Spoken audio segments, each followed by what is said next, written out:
ये सारे बाबे हैं। जो इन बाबों से हट के हमें दीन पेश करेगा तो मेरे भाई वो उसका अपना इस्लाम होगा, उसको उठा के आप दीवार पे मार दो, फेंक दो। आप बहस करने के लिए चंद शर्तें हैं इस्लाम में, बुखारी में लिखी हुई हैं। नंबर 1, इंजीनियर साहब से बहस के लिए जरूरी है कि आपके मिलियन सब्सक्राइबर होंगे, वरना आप बात नहीं करेंगे। दूसरी शर्त यह कि आपके साथ इमाम काबा और मुफ्ती तकी उस्मानी साहब आएंगे। कितना बड़ा अपने आप को एक आदमी फंटर समझ रहा है।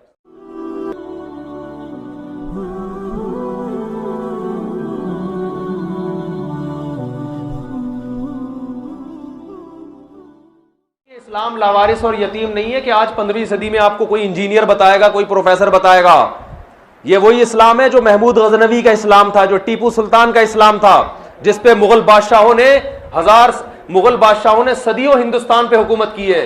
जो आलमगीर रहमतुल्लाह अलैह ने बर्रे सगीर, जिसमें बांग्लादेश, बर्मा, पेशावर, कोयटा, ये सारे इलाके आते थे, उसमें जिसमें अरब कंट्रीज भी, जो खिलाफत उस्मानिया का इस्लाम था 600 700 साल 400, यानी अगर आप बहुत तूल देना चाहें तो 600 700 साल बनती है, और उसको समेटना चाहें तो 400 साल 350 साल की वो खिलाफत। उससे पहले खिलाफत थी बनु अब्बास की खिलाफत, उसमें भी सारे काजी हनफी, शाफी, मालिकी, हंबली हुआ करते थे। उससे पहले बनु उमैया की खिलाफत, उसमें भी ज्यादातर काजी हनफी हुआ करते थे।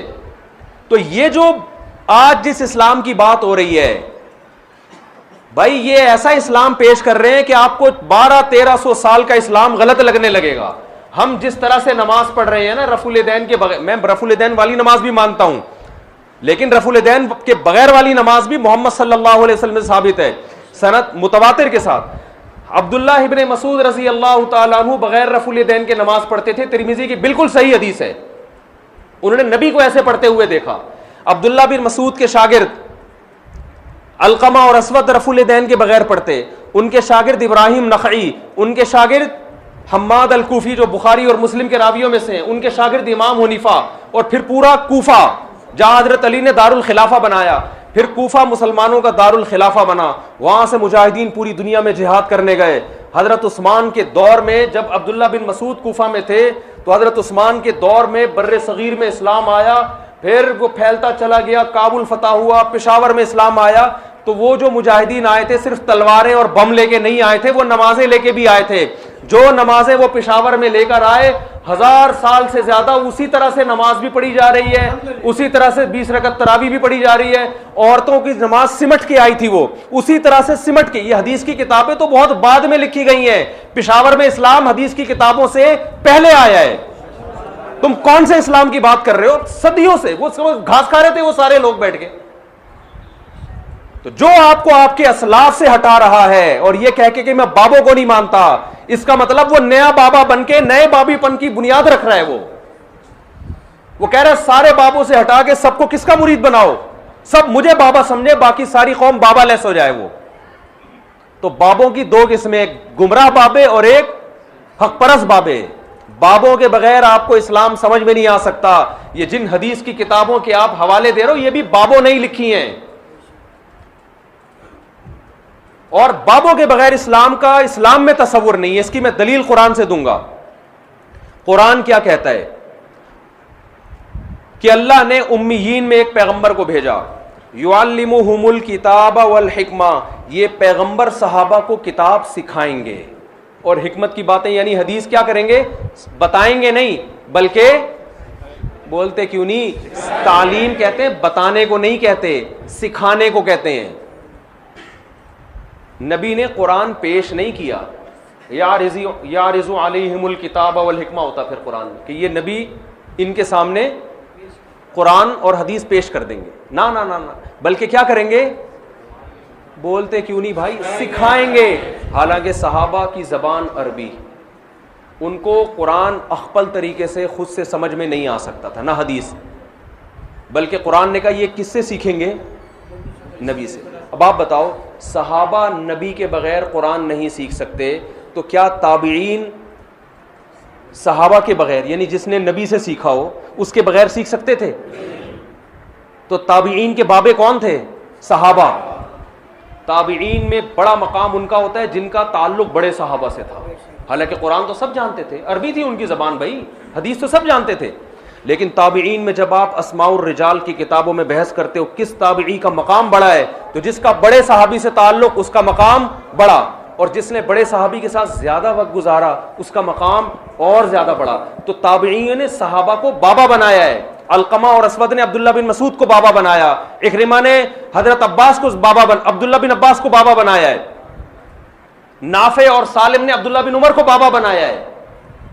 उसके बाद ताबीईन फिर तबा ताबीईन क्या डायरेक्ट कुरान और सुन्नत समझ सकते थे? आप अस्माउर रिजाल की किताबों में जाओ ना, किसी तबा ताबी का नाम लिख के तहकीक करो तो बताएंगे इन्होंने किन किन से इल्म हासिल किया, किन किन से कुरान और सुन्नत को समझा है। समझते हो बात को?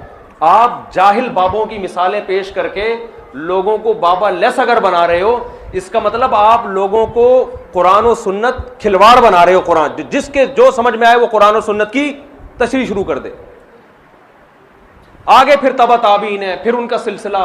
मैं अपनी सनद मोहम्मद सल्लल्लाहु अलैहि वसल्लम तक अल्हम्दुलिल्लाह पेश कर सकता हूं। हमारे दीनी मदारिस में जो तालिब इल्म फारिग होता है वो बता सकता है हमने बुखारी फला से पढ़ी, जिससे पढ़ी उन्होंने बुखारी किससे पढ़ी, उन्होंने किससे पढ़ी, उन्होंने किससे पढ़ी। ये पूरा सिलसिला इमाम बुखारी तक, फिर इमाम बुखारी का सिलसिला मोहम्मद सल्लल्लाहु अलैहि वसल्लम तक। ये सारे बाबे हैं। जो इन बाबों से हट के हमें दीन पेश करेगा तो मेरे भाई वो उसका अपना इस्लाम होगा, उसको उठा के आप दीवार पे मार दो, फेंक दो आप। इमाम अबू हनीफा को हम क्यों फॉलो करते हैं? उन्होंने खुद से कुरान हदीस नहीं समझा, उन्होंने हम्माद अल कूफी से समझा। हम्माद अल कूफी ने अपना नाइब बनाया इमाम हनीफा को कि मेरे बाद इनसे इल्म हासिल करो। हम्माद अल कूफी ने किससे समझा? इब्राहिम नकई से, उन्होंने अलकमा और असवद से, उन्होंने अब्दुल्ला बिन मसूद से, उन्होंने मोहम्मद सल्लल्लाहु अलैहि वसल्लम से। हम कुरान जिससे पढ़ते हैं कारी से, उसकी सनद हमारी नबी तक जाके मिलती है। हम हदीस जिससे पढ़ते हैं, हम फिक़ह जो पढ़ते हैं फिक़ह, उसमें हमारी सनद अब्दुल्ला बिन मसूद से मिलती है। फिक़ह नाम है कुरान और सुन्नत से मसाइल निकालने का। मैंने जिस उस्ताद से फिक़ह पढ़ा है मैं उनकी सनद पेश कर सकता हूं, उन्होंने किससे पढ़ा। यह सिलसिला जाके अबू हनीफा तक जाएगा, वहां से जाएगा अब्दुल्ला बिन मसूद तक, और फिर कहां तक? मोहम्मद सल्लल्लाहु अलैहि वसल्लम। जितने गुमराह लोग हैं ना आपको कुरान और सुन्नत पेश कर रहे हैं, उनसे आप सिलसिला पूछो कि तुम अपना सिलसिला मोहम्मद सल्लल्लाहु अलैहि वसल्लम तक पहुंचाओ। उल्टे लटक जाएंगे, दो चार से वो डायरेक्ट इमाम बुखारी तक पहुंच जाएंगे। कह रहे मेरे बाबे कौन है? इमाम बुखारी। ये ऐसा ही है जैसे आपको किसी के बाप का ना पता चल रहा हो, आप कहें यार आपके वालिद साहब का कभी सुना ही नहीं कोई तस्करा, चलो कब्र ही दिखा दो। वो कहे मेरे वालिद मोहतरम हजरत नूह अलैहिस्सलातु वस्सलाम, क्योंकि वो तो सबके बाप है। अबे तो टैग नूह से डायरेक्ट कैसे पैदा हो गया भाई? तो नूह अलैहिस्सलाम से पहले हाम पैदा हुआ, याफिस और हाम साम याफिस थे ना नूह अलैहिस्सलाम के 3 बेटे, फिर उनके बेटे। चलो इतना ऊंचा का नसब याद नहीं होता, 2-4 पुश्तों तक तो याद होता है ना। अबे कुछ नहीं तो अपने अब्बा का नाम ही बता दे। दादा हम खुद ही तलाश कर लेंगे नादरा वालों से राब्ता करके। कोई बाबा नहीं है, मैंने खुद से इल्म हासिल किया है भाई। इसका मतलब वो तो शुक्र है जेहलम में सामने नहीं आया, हकीकत बता रहा हूं। और अभी देखो कैसे 2-2 घंटे के फालतू किस्म के क्लिप। आप टू द पॉइंट बात क्यों नहीं करते मेरे भाई? आपको आप बता देते मैं 48 घंटे में क्यों नहीं आए, बात 5 मिनट में भी बताई जा सकती है ना। इतना तूल दिया जा रहा है कि जहाज से नहीं आए थे तो जहाज से आए थे तो पैदल नहीं आए। यानी इंजीनियर साहब से बहस करने के लिए चंद शर्तें हैं इस्लाम में, बुखारी में लिखी हुई हैं। नंबर 1, इंजीनियर साहब से बहस के लिए जरूरी है कि आपके मिलियन सब्सक्राइबर होंगे, वरना आप बात नहीं करेंगे। दूसरी शर्त यह कि आपके साथ इमाम काबा और मुफ्ती तकी उस्मानी साहब आएंगे। यानी कितना बड़ा अपने आप को एक आदमी फंटर समझ रहा है। तीसरी शर्त इस्लाम में यह है कि इंजीनियर साहब से अगर आप बातचीत के लिए आएंगे तो बाय एयर आने की आपको इजाजत नहीं है। आप 22 घंटे का 20 घंटे का सच्ची मुच्ची का सफर करके आएंगे। आप रॉकेट में आने की तो बिल्कुल इजाजत नहीं है। जहाज में नहीं तो रॉकेट में तो बहुत जल्दी पहुंच जाता है आदमी। चौथी शर्त यह है कि आपको जेहलम और कराची का फासला बताने की भी इजाजत नहीं है। और अगर आपने जेहलम और कराची का फासला बताया तो घंटों में बताने की इजाजत नहीं है, किलोमीटर बताएं आप। मैंने गलती से बोल दिया ना 20 और 22 घंटे, वो मेरे गले पड़ गया कि भाई जहाज से तो 2 घंटे का है। तो भाई जहाज से थोड़ी बता रहा हूं मैं, जहाज से तो दुबई भी 2 घंटे का है यार। जब मुल्क के अंदर 2 शहरों के फासले बयान किए जाते हैं तो ट्रेन और बस का बयान किया जाता है, जहाजों का नहीं बयान किया जाता। लेकिन आपसे बातचीत के लिए शर्त यह कि आइंदा कभी कोई झेलम जाए तो फासला बताने की उसको इजाजत नहीं है, और बताए तो किलोमीटर में बताए। वो आई बात समझ में? किलोमीटर में बताए, जहाज से भी ना आए। 5वीं शर्त इस्लाम में इंजीनियर अली मिर्जा से बातचीत के लिए जो इस्लाम में शर्त है, क्योंकि वो हर बात कुरान और सुन्नत के मुताबिक करते हैं ना, शर्त यह कि किताबों का बोरा आपको लाने की इजाजत नहीं है। आपको किताबों का बोरा, क्योंकि इस पर भी उन्होंने मजाक उड़ाया, किताबों का बोरा क्यों लेकर आए भाई? सिर्फ एक कुरान लाने की और एक बुखारी लाने की इजाजत है।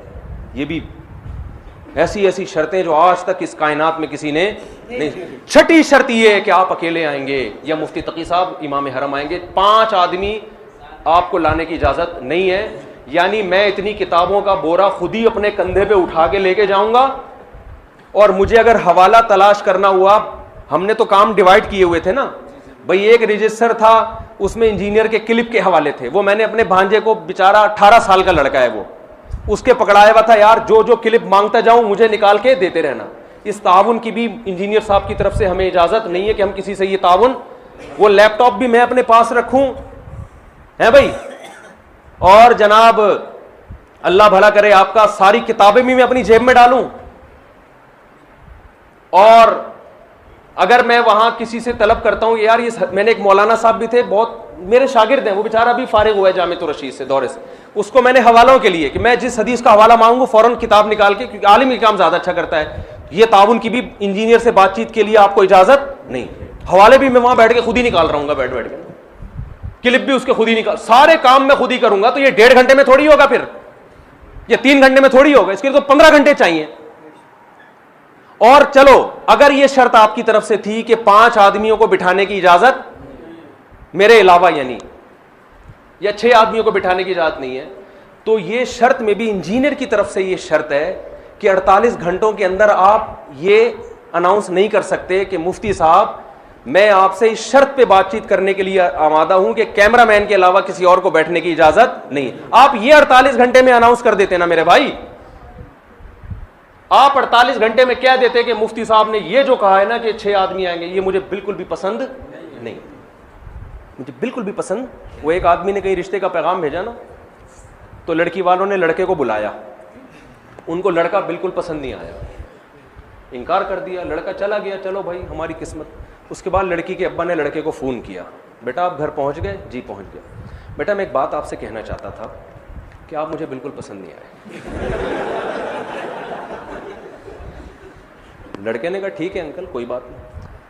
तो ये फ़ोन करने की क्या ज़रूरत थी, वो तो आपने वहीं बता दिया था कि ये रिश्ता नामंजूर है। तो लड़की का बाप कहता है देखें नामंजूर तो है, लेकिन उसकी वजह मैंने नहीं आपको बताई थी। नामंजूर तो है, वजह ये कि मुझे बिल्कुल पसंद नहीं आया।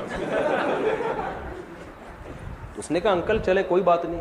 कह रही है ज़रा मेरी वाइफ से भी बात करें। तो वाइफ ने उठाया, बेटा आप हमारे घर आए थे ना, आप मुझे भी आप बिल्कुल पसंद नहीं आए, मुझे भी आप बिल्कुल पसंद।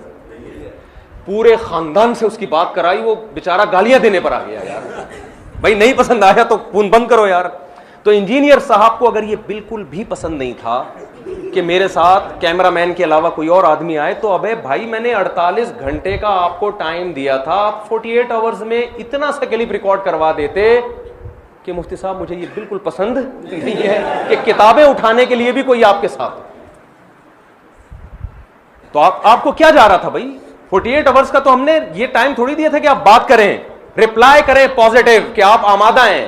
वो शर्तें तो होती रहेंगी तय बैठ के, लेकिन इंजीनियर साहब से आइंदा बातचीत के लिए इस्लाम ये कहता है इंजीनियर साहब की तहकीक के मुताबिक कि कोई ऐसा काम आपने बिल्कुल भी नहीं करना जो इंजीनियर साहब को बिल्कुल भी पसंद ना हो। अच्छा, छठी बात इंजीनियर साहब से बातचीत के लिए इस्लाम ने जो शर्त लगाई है कुरान और सुन्नत की रोशनी में, वो ये कि आपको जाना भी इतवार ही को पड़ेगा। हालांकि वो 48 आवर्स में ये कह सकते थे कि मैं इतवार को बातचीत करूंगा, तो हम एग्री हो जाते। हम तो टाइम लेकर आए थे, मेरी छुट्टी 30 अक्टूबर तक थी, पूरा महीना मेरे पास ये टाइम निकाल के इसलिए गया था कि फरार होने का कोई रास्ता मैं ना छोड़ूं। आप कह देते भाई अभी मैं नहीं। हमने कहा था ये भी मुमकिन है सफर में हो हजरत, वो कहें भाई मैं तो कहीं गया हुआ हूं, तो कोई बात नहीं यार आ जाओ, 30 अक्टूबर बहुत टाइम है, और चलो थे तो कुछ तो बोलते ना। तो ये भी शर्त है कि आप जाएं भी इतवार को, रिकॉर्डिंग भी कब होनी चाहिए, इतवार। 7वीं शर्त जो इस्लाम ने लगाई है इंजीनियर साहब से बातचीत के लिए, कुरान और सुन्नत की रोशनी में इस्लाम ये कहता है कि रात को क्लिप रिकॉर्ड करवाने की आपको इजाजत, बेशक वो सारा दिन दिहाड़े चलता रहे, वो दिन दहाड़े चला, वो 12 बजे भी है, सूरज जब बिल्कुल सर पे था उस वक्त भी वो क्लिप चला है, मैं आया हुआ हूं भाई तू बात कर ले यार, तो टाइम दे दे, हम कब आपके घर पे हाजिर हों।